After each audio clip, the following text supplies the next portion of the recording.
Welcome to Ellery Queen's Mystery Magazine's Fiction Podcast. I'm EQMM's editor, Janet Hutchings. This month we present a reading by Canadian author Rob Brunet. His evocative short fiction is often set in rural Ontario, and it usually has a noir tone, though he's equally adept at humor, as was evidenced in his highly praised first novel Stinking Rich, published in 2014. Here's Rob reading his story Skinny's Beach, from the February 2016 issue of EQMM.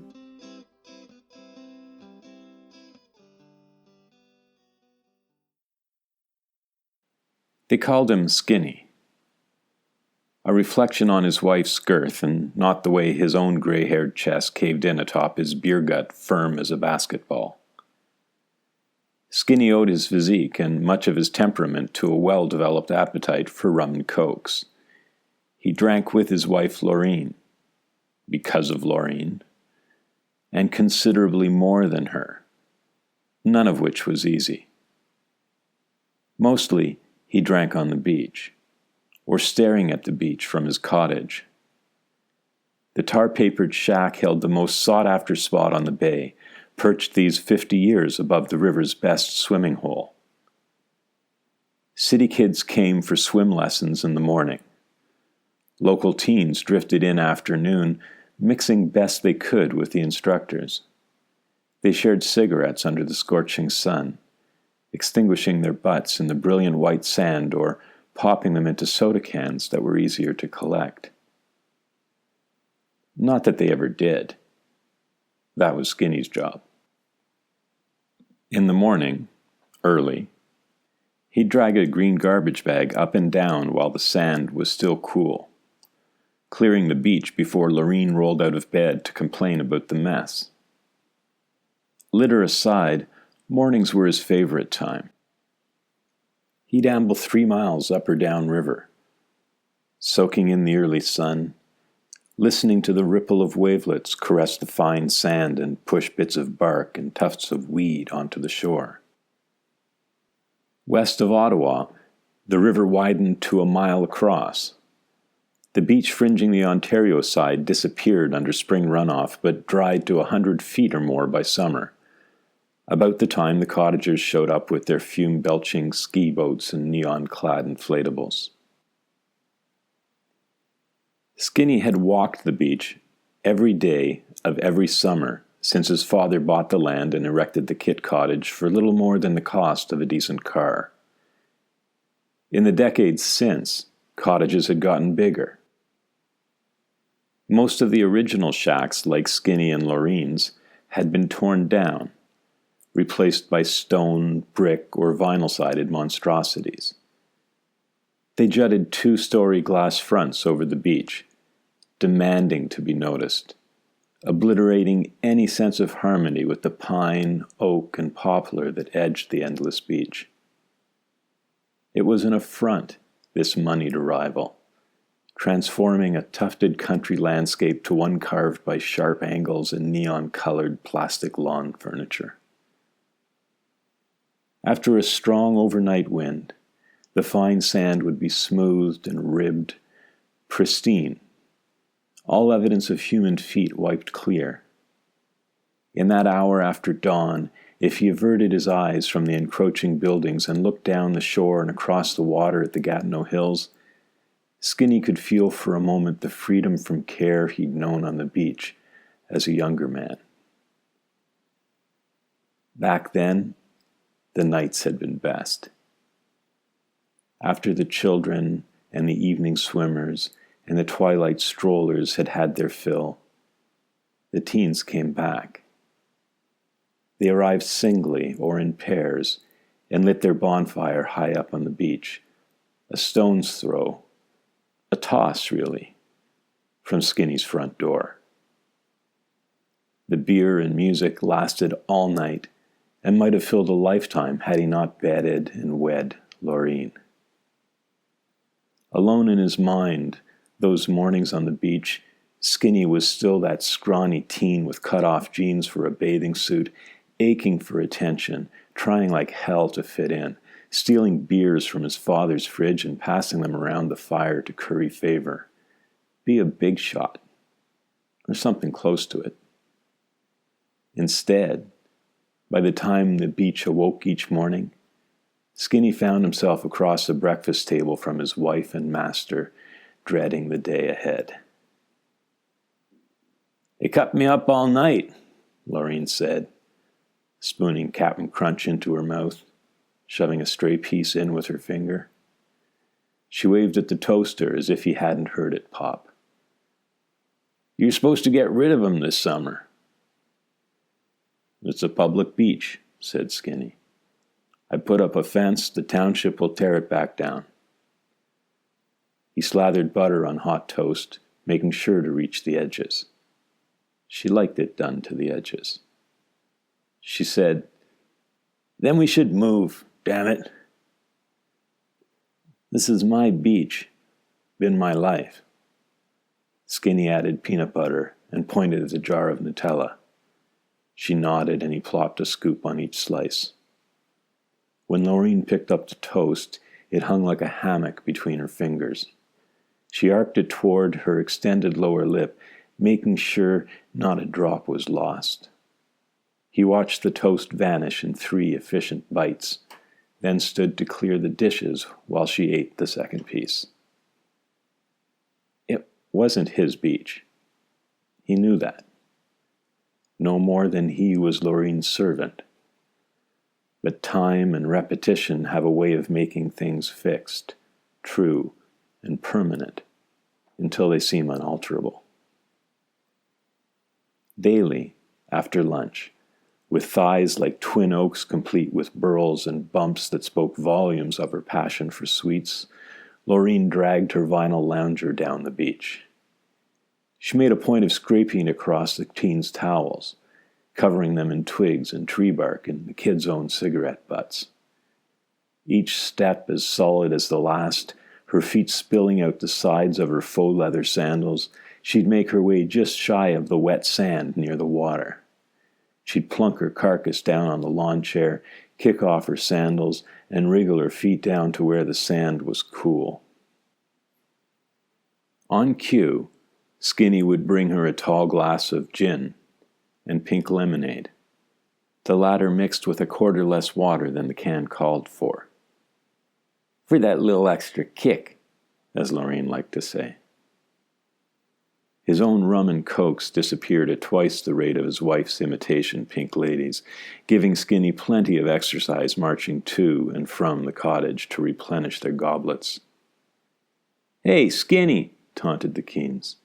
"Thirsty, are we? Yo, bring me a beer, would you? And maybe a snack while you're at it. Yeah, a snack. Look like you could use one."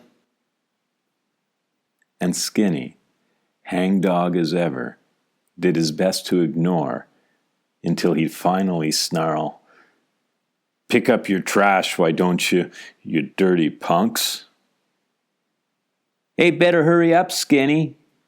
The wife's looking parched." "Something fierce, eh, Skinny? Thirsty like a whale, eh?" And when they made their cracks about Laureen's beluga-sized back end, he'd sputter an ineffectual defense and scurry across the sand before it fried the soles of his feet. He didn't remember being that kind of cruel when he was younger, when the beach really was his, when his generation ran the show. He wished he could ask the guys he'd grown up with, but they were gone, every one of them, leaving him and Laureen in the tar paper shack. The last holdouts from a time when transistor radios ate 2 batteries a day and pop came in bottles made of glass. People like to say life was simpler then, but Skinny didn't see it that way. What was simple about getting a girl pregnant when both of you were too drunk to care? And there had been nothing simple about confessing their mistake to Laureen's old man, or dealing with the miscarriage a month after their dismal wedding. Skinny would never have imagined himself a catch, but his teen bride made it clear she wasn't ever sharing a roof with her brutish father again. Maybe there was a time when staying together in the tar paper shack had seemed the easiest thing to do.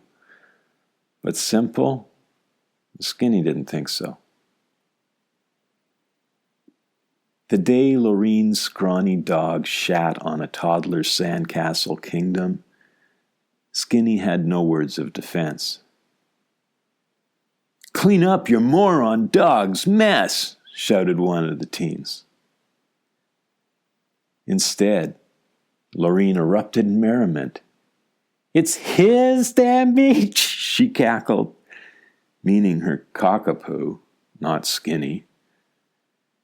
She nearly split a gut laughing while the mutt kicked and exploded walls and bridges to cover his feces where they lay next to the moat in which floated the child's plastic sailboat. "What kind of nasty bitch are you, anyway?" asked a girl named Tammy. Skinny had known her aunt, remembered her bikini, the one with the leopard skin pattern. "You're disgusting, is what you are," said another. "Skinny, clean up the beach." And they turned their backs and laughed. On the hottest days, Skinny hauled air mattresses across the sand, stopping by the shore to huff and puff them full and round.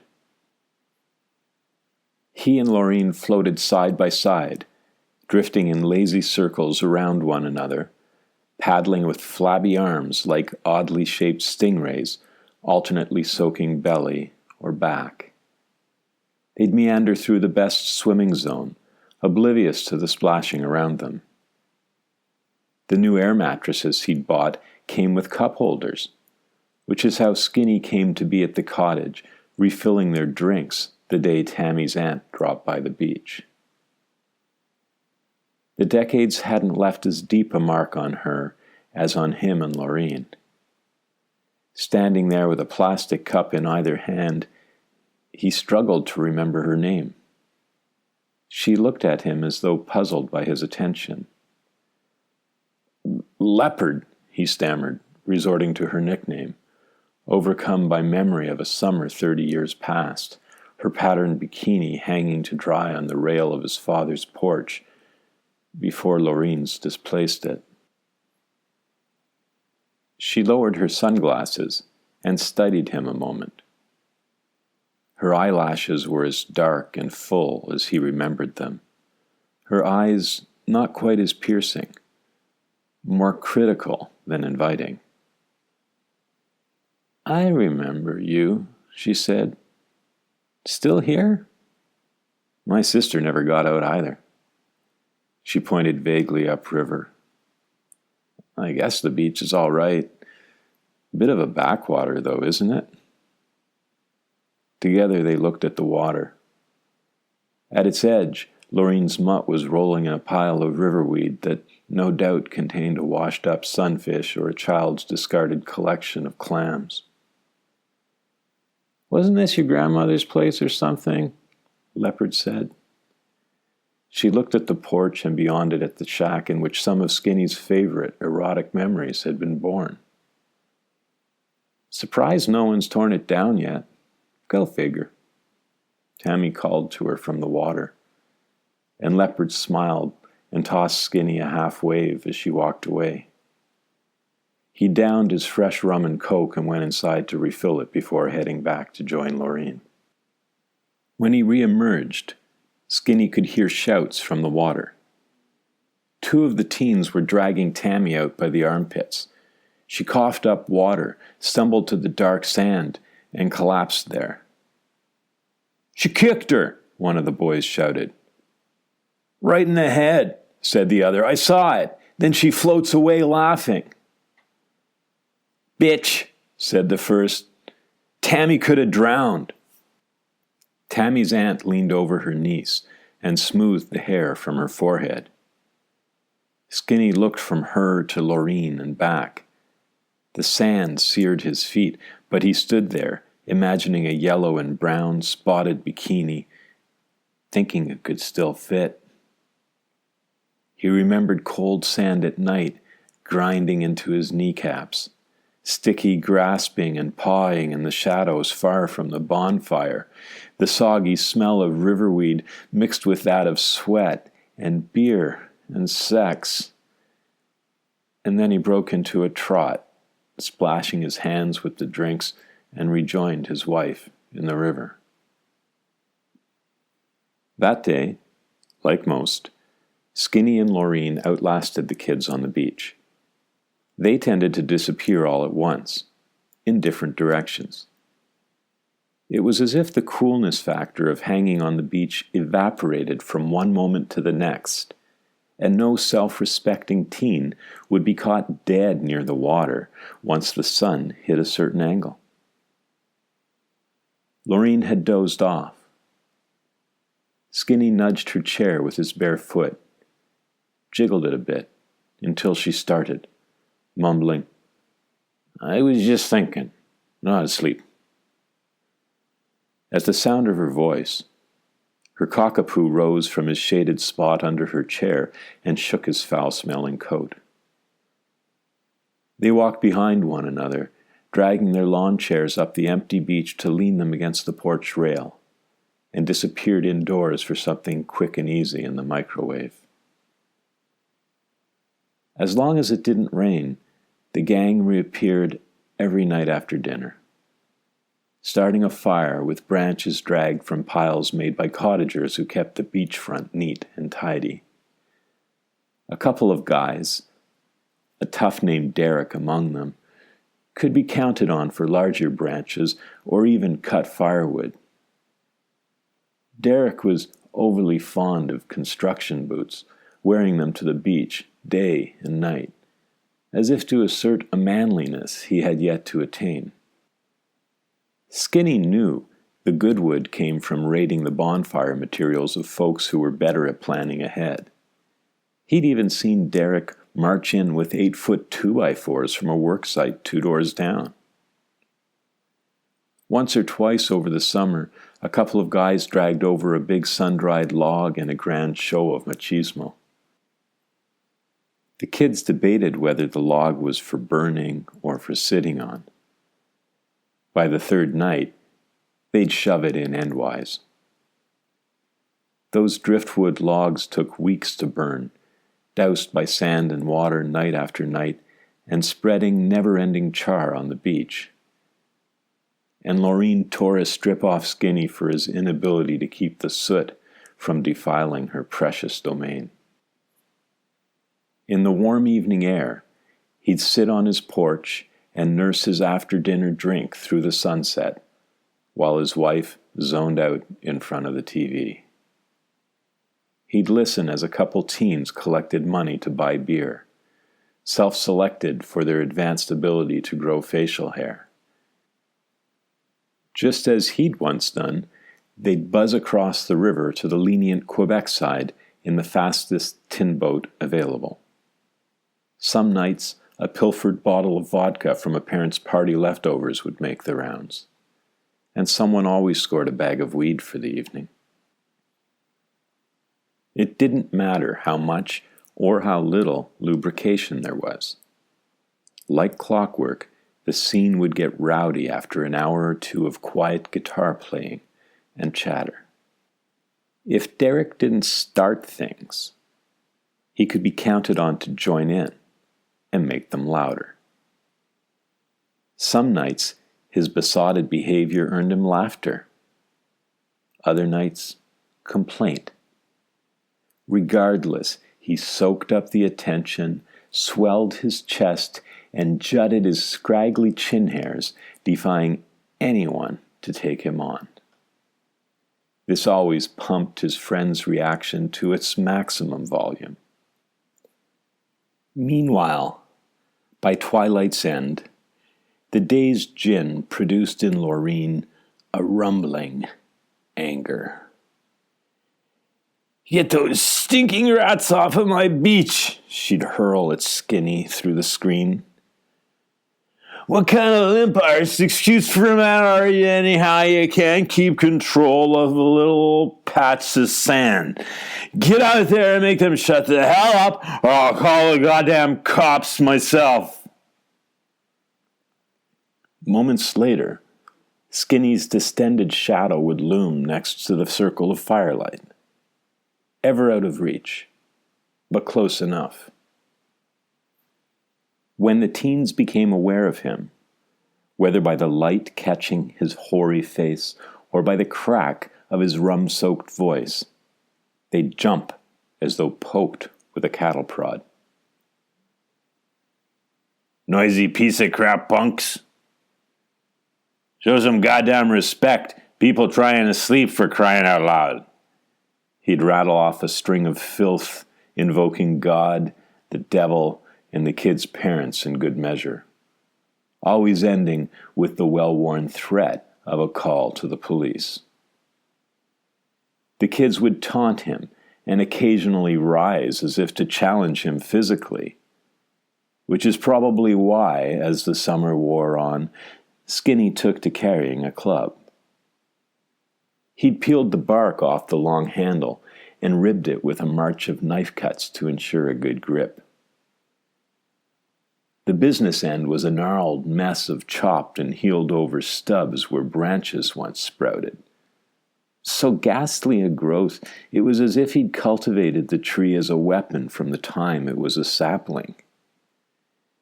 "Come on, Skinny, let's wrestle." "Yeah, bring on your big stick, Skinny." "Your big hard stick." "Bet if your dick was as hard as your stick, your wife wouldn't send you outside every night. Eh, Skinny?" And he'd swear some more and be gone. And at least once a week, the police would show up, and they'd pour the kids beer on the sand, and maybe Derek would spend a few minutes in the back of the cruiser explaining himself before everyone got sent home earlier than they'd hoped. And on those nights, a shadow that could only be Skinny's would watch their departure from the corner window of the tumble-down cottage on the most perfect part of the beach. By midsummer, the battle for beach supremacy had darkened Skinny's mood. He took to wearing the same stained t-shirt days at a time, would forget to clean the beach most mornings, and muttered obscenities at Laureen's dog when she was out of earshot. One afternoon, the kids heard him talk back to his wife, not once, but twice. First, telling her she should crunch them more slowly if it really mattered so damned much that he'd run out of ice cubes. Then again, a little louder, a little later in the afternoon, when she'd kicked a mother's diaper bag out of her way as she lumbered up the beach for a pee. The bag flew a good 15 feet and spilled its contents onto two teens dry humping next to the cold fire pit. "Like that's gonna earn us any friends," Skinny said, half under his breath, but not softly enough. "Someone feeling bigger than his britches today?" Laureen asked, twisting her bulk back toward him as she spoke, so that she stumbled and went down on both knees in the white-hot sand. Hands huge as bunched bananas broke her fall, and she stayed there a moment on all fours. Sweat dripped off her chin, making brown dimples in the sand like when a dog shook itself off after a swim.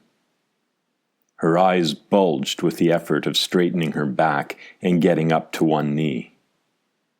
She paused there, mid-rise, cheeks flapping with every breath, giving Skinny enough time to scurry over. One of the kids stood to offer help, but Tammy grabbed his bathing suit and yanked him to the ground.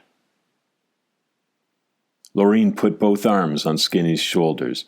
She pulled herself up while he straightened his own knees. Puffing, she regained most of her uprightness and part of her dignity. "Holy crap, is he strong," Derek murmured. She bent over to wipe sand from her kneecaps, then thought better of that posture and lurched forward toward the shelter of the cottage. The gang waited expectantly for Skinny and his wife to return, but they never did.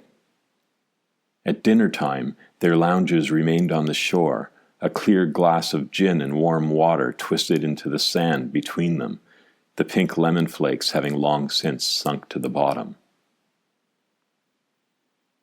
The chairs and glass were gone by the time the evening fire was lit. Much mirth was made over speculation that Skinny's wife had been forced to retrieve it, on her hands and knees no less, Skinny's back having been irreparably knackered by his heroic spousal rescue. Tammy suggested knocking on the cottage door and offering a couple's massage, charged by the pound.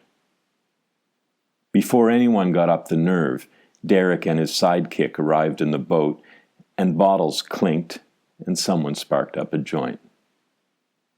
Tammy started strumming her guitar, and the night was safe again. Until the shadow appeared by the fire. Tonight, no one noticed the intruder until Derek was smashed across the shoulders. "Skinny, you son of a..." Except it wasn't Skinny who'd come to deliver the warning this night, but his wife. Loreen used Skinny's stick to more effect than he had ever mustered. She knocked Derek to the ground, sent him sprawling so close to the fire the hairs on his chin frizzed. "It's time you arseholes leave our beach!" She raised the club high into the air and whacked it against the log, between the two girls who had been sitting either side of Derek. "And I ain't talking about leaving for tonight. I mean for good. I'm sick of you vermin. All of yous." She beheld the club, seemingly confused as to how it remained intact. She tossed it into the fire, turned, and thumped her way back to the cottage. Skinny peered from the window, his bent silhouette slouched on a wicker chair. Everyone stared across the flickering flames in stunned silence until Derek stood and kicked a beer bottle into the fire. "We gotta do something," he said, standing there against the night sky. "Something real. We gotta teach Skinny and his hippo wife they can't push us around no more." "Yeah," Tammy said, "this is our beach, too." "More our beach," said another girl, using a branch to retrieve Skinny's club from the fire. She rolled it in the sand to extinguish the flames that had already begun to lick it. "I say we go interrupt their quiet evening." Without waiting for an answer, Derek marched through the bushes where Loreen had passed moments before. Shrugs all round, one by one, everyone followed. He pointed at the cottage roof and twined his fingers together, popping first one then another pal onto the rickety dwelling. The move was repeated until Derek and 3 others were on the roof, the rest left below. "Tiptoe," Tammy whispered up at them. "Like hell. Think they can't hear us? Did you ever hear a freaking chipmunk on the roof? What do you think we sound like?" With that, Derek stomped over to the chimney, stuck his head over the top, and shouted, "Hey, Skinny! Why'd you send your wife tonight? You're not scared, are you?" The others banged their feet for effect, one making a boot-sized dent in the spongy soft shingles.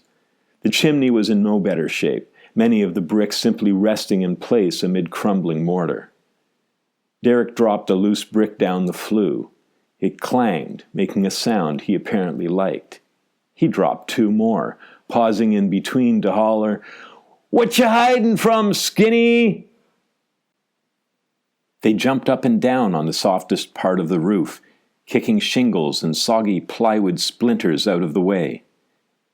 Derek hoofed it with his steel-toed boots while his buddy whacked at it with Skinny's club. Before long, a sizable hole offered them a clear view of the living room, its antique lamps sending a pillar of yellow light skyward. Derek grabbed 2 bricks from the chimney and threw them through the fresh opening. On the ground, the others punched and kicked the south wall.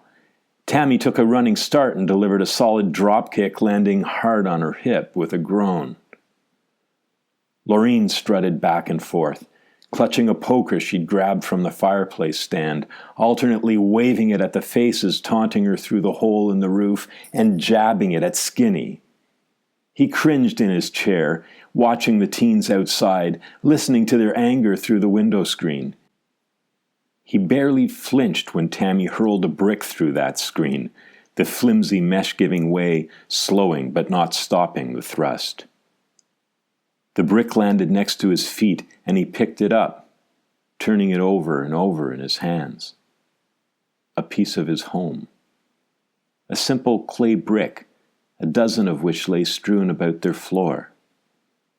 Lorene careened from side to side, attempting to throw some back up, missing the hole in the ceiling. Her dog barking its throat raw from where it hid beneath the table. "You're a waste of a man!" His wife's shriek shattered his dream state, and he twisted his neck to look at her. Her hulk blocked the light from the ceiling lamp, so he couldn't tell whether it was Lorene or the lamp or the whole damned room that was swaying. He tasted stale rum rise in his throat as he cried out and hurled the brick without aim. It struck Lorene square in the back of her neck, and she ended up on all fours for the second time that day. She pawed at the loose carpet which slid beneath her knees, failing to find purchase on the slick linoleum floor beneath it. More bricks rained down on her through the hole in the roof. She drove the poker into the floor and used it to lift herself halfway erect, cursing for Skinny to do his part. He watched from across the room, one shaking hand gripping the receiver as the other punched 3 numbers into the telephone mounted on the wall next to the kitchen. He coughed out their address, then clutched the hook to hang up the call as he slid to the floor and watched the fight go out of his wife's battered body. There were no teens to toss in the back of the cruiser by the time the police showed up. They'd left all at once, vanishing along with Lorene's spirit. The officers kicked sand over the fire where it would burn through the night. They took Skinny's statement while the paramedics did their best to revive his wife. They weren't surprised he didn't know which kids had shown up that night. They'd run an investigation, had their ideas. Maybe something would come of it. He refused their entreaties to attend the hospital, saying only he'd find some plastic in the shed next morning to cover the hole in his roof until it could be repaired. That he'd like to stay alone on the beach tonight, if they didn't mind. Swimming classes were canceled for the rest of the week. Remnants of yellow police tape fluttered around the beach. The parents of city kids didn't want to answer awkward questions. Someone dropped off a shepherd's pie and a card signed by 3 neighbors. People either nodded or averted their gaze when they passed Skinny's porch on their way by, but no one stopped to say hello. After one night's absence, the teens returned and gathered those bits and pieces of yellow tape to burn in a ritual that celebrated ownership of the most precious beach in the bay. From where he sat on his porch, Skinny smelled the burning plastic. There'd be a little less garbage to pick up in the morning. He thought he saw a couple disappear into the darkness behind an overturned canoe 2 doors down. And he listened to the guitar and drank rum and felt part of it all.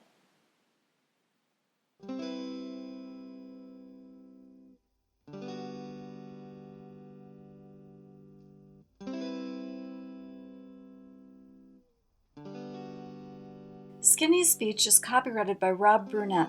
Music for the podcast is by Adam Wachanek and was obtained from the community audio section of the Internet Archive. Mixing for the podcast was by Jackie Sherbo. You can subscribe to Ellery Queen's Mystery Magazine, where you'll find more stories like this one by visiting our website at elleryqueenmysterymagazine.com.